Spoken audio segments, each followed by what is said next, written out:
Hello friends, आपका स्वागत है business success Lalitpur YouTube channel पर। आपके लिए यहाँ पर प्रतिदिन यूपीटीईटी से संबंधित बाल मनोविज्ञान, पर्यावरण और हिंदी की क्लासेस दी जा रही हैं। जबकि आपकी होमगार्ड लेखपाल से संबंधित सामान्य अध्ययन में देखा जाए तो आपकी राजनीति, ज्योग्राफी और आधुनिक इतिहास की क्लासेस दी जा रही हैं। तो आप लोग मेरे चैनल के साथ जुड़कर अपनी तैयारी को बेहतरीन बना सकते हैं। आपके लिए इस चैनल पर बिल्कुल पॉइंट टू पॉइंट ही समझाया जाएगा, जो पेपर के हिसाब से इम्पोर्टेंट है, वेरी वेरी इम्पोर्टेंट है, वही प्रश्न आपके लिए यहाँ पर कराए जाएंगे। आपका बिल्कुल भी समय बर्बाद नहीं किया जाएगा। आप लोग मुझ पर विश्वास करिए। आप लोगों के लिए जो भी यहाँ पे कंटेंट या नोट्स दिए जा रहे हैं तो वह बहुत ही महत्वपूर्ण हैं और बहुत मेहनत करने के बाद ही आपके लिए इस चैनल के माध्यम से दिए जाते हैं। तो आप लोग मेरे चैनल को सब्सक्राइब, लाइक, शेयर कर सकते हैं यदि आपका मन बोले तो। चलिए आगे चलते हैं। गिर राष्ट्रीय उद्यान, आपके अभी पर्यावरण की क्लासेस में आपके राष्ट्रीय उद्यान चल रहे थे, तो कुछ महत्वपूर्ण राष्ट्रीय उद्यान हैं जिसको आप अपने नोट्स में नोट करिए। गिर राष्ट्रीय उद्यान गुजरात में, भरतपुर पक्षी विहार राजस्थान में। आपको यह याद रखना है, गिर राष्ट्रीय उद्यान कहाँ पर पाया जाता है? गुजरात राज्य में। भरतपुर पक्षी विहार राजस्थान में। सरस्का राजस्थान में। यह दो महत्वपूर्ण हैं राजस्थान से संबंधित। बांधवगढ़ राष्ट्रीय उद्यान, संजय राष्ट्रीय उद्यान, कान्हा राष्ट्रीय उद्यान, किसली, कान्हा किसली, माधव राष्ट्रीय उद्यान, यह कहाँ पर हैं? यह हैं सारे मध्य प्रदेश राज्य में। सबसे ज़्यादा वहीं पर राष्ट्रीय उद्यान पाए जाते हैं मध्य प्रदेश में। और वनों का क्षेत्रफल भी देखा जाए तो मध्य प्रदेश है पहले प्रथम स्थान पे। राजाजी राष्ट्रीय उद्यान उत्तराखंड में। और जिम कॉर्बेट राष्ट्रीय उद्यान यह है आपका उत्तराखंड में। तो यह आपको बहुत अच्छी तरीके से याद रखना है। उत्तराखंड वाले भी बहुत ही इंपॉर्टेंट होते हैं, जहाँ से प्रश्न बनता ही बनता है। काजीरंगा वेरी इंपॉर्टेंट, काजीरंगा राष्ट्रीय उद्यान असम में। मानस राष्ट्रीय उद्यान भी असम में। यह दो असम के महत्वपूर्ण राष्ट्रीय उद्यान हैं। बांदीपुर राष्ट्रीय उद्यान कर्नाटक में। अंशी राष्ट्रीय उद्यान कर्नाटक में। बांदीपुर राष्ट्रीय उद्यान कर्नाटक में, अंशी राष्ट्रीय उद्यान कर्नाटक में। सिमलीपाल राष्ट्रीय उद्यान उड़ीसा में। सिमलीपाल राष्ट्रीय उद्यान कहाँ पे है? आपका उड़ीसा में। बेतला राष्ट्रीय उद्यान झारखंड में। इंद्रावती राष्ट्रीय उद्यान छत्तीसगढ़ में। इंद्रावती राष्ट्रीय उद्यान कहाँ पर है? छत्तीसगढ़ में। केवल लामजाओ राष्ट्रीय उद्यान मणिपुर में। यह बहुत इंपॉर्टेंट होता है, कई बार पेपर में पूछा जा चुका है।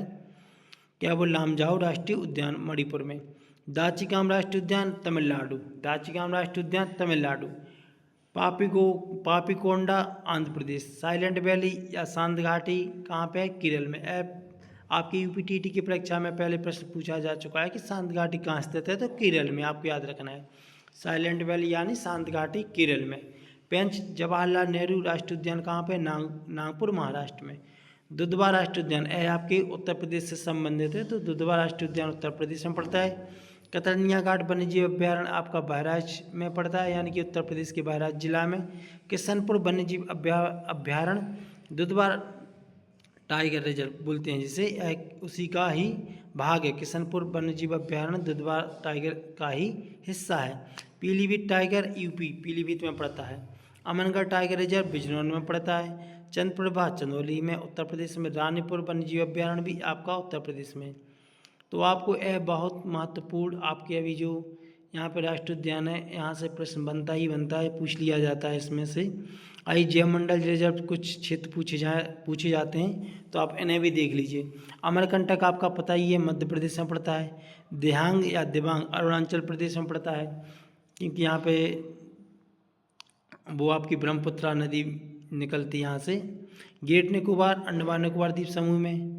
मन्नार की खाड़ी तमिलनाडु में पड़ता है। कंचनजंगा सिक्किम में पड़ता है। मानस राष्ट्रीय उद्यान जो मानस जैव मंडल क्षेत्र है असम में। नीलगिरी तमिलनाडु में। नौकरीक मेघालय में। पचमढ़ी मध्य प्रदेश में। पंचमढ़ी मध्य प्रदेश में। सुंदरबन पश्चिम बंगाल में। पन्ना मध्य प्रदेश में। सिमलीपाल उड़ीसा में।